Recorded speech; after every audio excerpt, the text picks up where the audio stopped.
জেলখানা রেডি করেন, ফাঁসির মঞ্চ রেডি করেন, আমি আসছি, আসবো। তবে হ্যাঁ, ইউনূসের রাজত্ব সবাই দেখেছেন, তারেকের রাজত্ব কিছুদিন দেখেন, কত আল্লাহ করে যারা নিয়ে এসেছেন তারা একটু দেখেন যে কেমন চালায়। আমি সময় মতো ইনশাল্লাহ চলে আসবো। একটা জঙ্গি ফ্যাসিস্ট অত্যন্ত স্বার্থপর এই ইউনূসের ক্ষমতার লোভ আর দেশ বিক্রি করার মুচলেখা দিয়ে আজকে আমার দেশটাকে ধ্বংস করে দিল। 2 বছর পর প্রথমবার সরাসরি সম্প্রচারে এসে একটি ভয়ঙ্কর মহাপরিকল্পনা জানালেন শেখ হাসিনা। দর্শক, বাংলাদেশের রাজনীতির ইতিহাসে আজ এমন এক অবিশ্বাস্য, শ্বাসরুদ্ধকর ও প্রলয়ঙ্করী ভূমিকম্প ঘটে গেল যা পুরো দেশের হিসাব নিকাশ এক নিমিষেই উল্টে দিয়েছে। আজ 2026 সালের 5ই আগস্ট, ঠিক 2 বছর আগের এই দিনটিতে ছাত্র জনতার এক ঐতিহাসিক গণ অভ্যুত্থানের মুখে ক্ষমতা ছেড়ে দেশ ত্যাগ করতে বাধ্য হয়েছিলেন তৎকালীন প্রধানমন্ত্রী শেখ হাসিনা। দীর্ঘ 24টি মাস ধরে তার কোনো প্রকাশ্য দেখা মেলেনি, শোনা যায়নি তার নিজ মুখের কোনো কথা।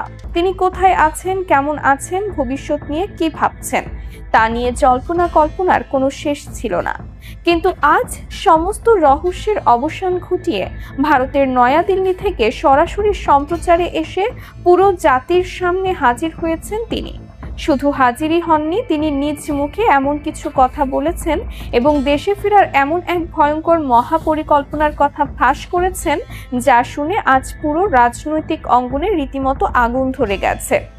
এই সরাসরি সম্প্রচারে তার সাথে আন্তর্জাতিক মাধ্যমে আরও যুক্ত ছিলেন তার ছেলে সজীব ওয়াজেদ জয়, সাবেক মন্ত্রী মহিবুল হাসান চৌধুরী নওফেল এবং সাবেক সংসদ সদস্য ও বিশ্বসেরা ক্রিকেটার সাকিব আল হাসান।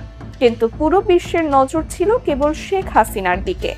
দীর্ঘ 2 বছর পর ক্যামেরার সামনে আসার পর তাকে অত্যন্ত আবেগপ্রবণ, ক্লান্ত অথচ অবিশ্বাস্য রকম দৃঢ় প্রতিজ্ঞ দেখাচ্ছিল। কোনো ধরনের ভনিতা ছাড়াই তিনি সরাসরি দেশবাসীর উদ্দেশ্যে কথা বলতে শুরু করেন। তার সেই তেজোদ্দীপ্ত কথাগুলো আজ আমরা আপনাদের সামনে হুবহু তুলে ধরছি, ঠিক যেভাবে তিনি নিজ মুখে বলেছেন। সরাসরি সম্প্রচারে এসে তিনি অত্যন্ত ভারাক্রান্ত কণ্ঠে বলেন, আমার প্রাণপ্রিয় দেশবাসী, আজ দীর্ঘ 2 বছর পর আমি আপনাদের সামনে হাজির হয়েছি। আপনারা জানেন 2024 সালের এই দিনে কি চরম এবং গভীর আন্তর্জাতিক ষড়যন্ত্রের শিকার হয়ে আমাকে আমার প্রিয় মাতৃভূমি ছাড়তে হয়েছিল। আমি সেদিন দেশ ছেড়েছিলাম কেবল আমার দেশের সাধারণ মানুষের রক্তপাত এড়াতে। আমি চাইনি আমার দেশের কোনো সন্তানের বুকে আর কোনো গুলি চলুক বা আমার বাংলার মাটি আর কারো রক্তে রঞ্জিত হোক। আমি সেদিন ক্ষমতা ছেড়েছিলাম দেশের মানুষের শান্তির কথা ভেবে। কিন্তু আজ আমি যখন দূর প্রবাসে বসে আমার দেশের দিকে তাকাই, তখন আমার বুক ফেটে যায়, 2 চোখ দিয়ে অঝরে জল পড়ে। তিনি অত্যন্ত আবেগঘন কণ্ঠে স্মরণ করিয়ে দেন যে এই আগস্ট মাস তার এবং তার দলের জন্য কতটা শোকের এবং বেদনার। 75-এর 15ই আগস্টের সেই ভয়াল কালরাত্রির কথা স্মরণ করে তিনি বলেন, আগস্ট মাস এলেই চক্রান্তকারীরা মাথা চাড়া দিয়ে ওঠে। আমার পরিবারের রক্তে যাদের হাত রঞ্জিত, তারাই আবার এই আগস্ট মাসেই আমাকে আমার দেশের মাটি থেকে দূরে সরিয়েছিল। কিন্তু তারা জানে না, বঙ্গবন্ধুর রক্ত কখনো পরাজয় মেনে নিতে শেখেনি। তিনি তার বক্তব্যে বর্তমান পরিস্থিতি নিয়ে চরম ক্ষোভ প্রকাশ করে বলেন, গত 2 বছরে আপনারা নিজ চোখেই দেখেছেন, যারা বড় বড় কথা বলে মিথ্যার বেশ্যাতি ছড়িয়ে ক্ষমতা দখল করেছিল, তারা আমার সাজানো দেশটাকে আজ কোথায় নিয়ে গেছে। সাধারণ মানুষ আজ ভালো নেই, দেশের অর্থনীতি পুরোপুরি মুখ থুবড়ে পড়েছে। চারদিকে কেবল হাহাকার, লুটপাট আর নৈরাজ্য চলছে। জিনিসপত্রের দাম মানুষের নাগালের বাইরে। সাধারণ মানুষ দুবেলা পেট ভরে খেতে পারছে না। আমি আর দূরে বসে এই ধ্বংসলীলা নীরবে সহ্য করতে পারি না। আমার পিতা বঙ্গবন্ধু শেখ মুজিবুর রহমান নিজের রক্ত দিয়ে এই দেশ স্বাধীন করেছিলেন, সাধারণ মানুষের মুখে হাসি ফোটানোর জন্য। আজ সেই দেশের এমন করুণ দশা আমি কিছুতেই মেনে নেব না। এরপরে তিনি তার দেশে ফেরার সেই ভয়ঙ্কর মহাপরিকল্পনার কথা কথা ঘোষণা করেন। তিনি এক চরম হুঁশিয়ারি দিয়ে বলেন, তাই আজ আমি আপনাদের সামনে একটি স্পষ্ট বার্তা দিতে এসেছি। আমি আপনাদের কথা দিচ্ছি, আমি খুব শিগগিরই আমার বাংলার মাটিতে ফিরে আসছি। আমাকে কোনো আইনি বাধা, কোনো মিথ্যা মামলা বা কোনো দেশি বিদেশি চক্রান্ত আর আটকাতে পারবে না। আমার পিতার স্বাধীন দেশে ফেরার অধিকার আমার জন্মগত।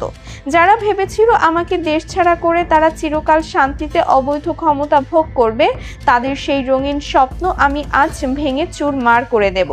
আমি আজ আমার দলের প্রতিটি নেতাকর্মী যারা গত 2 বছর ধরে চরম নির্যাতন, নিপীড়ন ও হামলা মামলা সহ্য করে আত্মগোপনে আছেন, তাদের উদ্দেশ্যে বলছি, আপনারা আর লুকিয়ে থাকবেন না।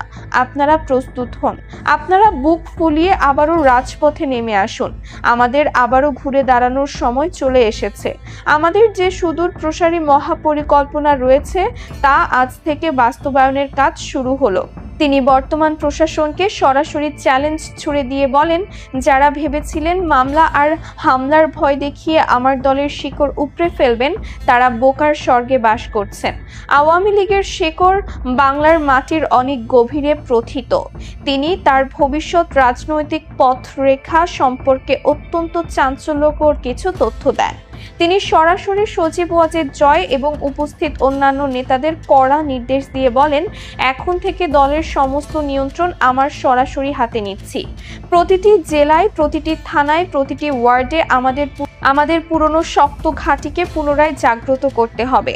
আমাদের তৃণমূলের ত্যাগী নেতাদের সামনে নিয়ে আসতে হবে।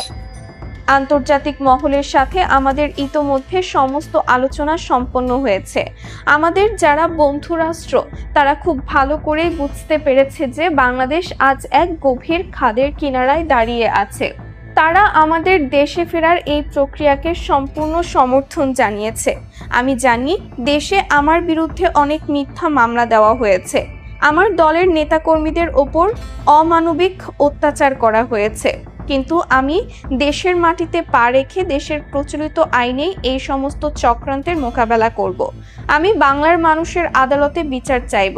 আমার অবর্তমানে যারা আমার দলের নিরীহ নেতাকর্মীদের ওপর অত্যাচার করেছে তাদের প্রত্যেককে আইনের আওতায় এনে কড়া জবাব দেওয়া হবে।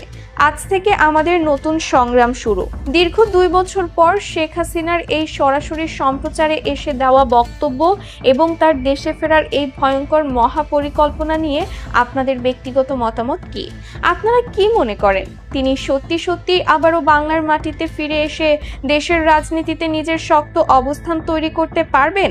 আপনাদের অত্যন্ত সুচিন্তিত, যুক্তিপূর্ণ ও মূল্যবান মতামতটি অবশ্যই নিচে মন্তব্যের ঘরে লিখে জানাবেন। প্রতিবেদনটি ভালো লাগলে একটি পছন্দ বা সম্মতি প্রদান করুন এবং দেশের রাজনীতির এই শতাব্দীর সবচেয়ে বড় ও চাঞ্চল্যকর খবরটি সবার আগে পৌঁছে দিতে প্রচুর পরিমাণে ছড়িয়ে দিন। জাতীয় ও আন্তর্জাতিক রাজনীতির এমন সব সত্য ও নিরপেক্ষ খবরের নিখুঁত বিশ্লেষণ সবার আগে পেতে আমার সাথে থাকা ঘন্টা চিহ্নটি বাজিয়ে রাখুন। সম্পূর্ণ সময় ধরে অত্যন্ত মনোযোগ ধরে আমাদের সাথে থাকার জন্য আপনাদের সবাইকে অসংখ্য ধন্যবাদ।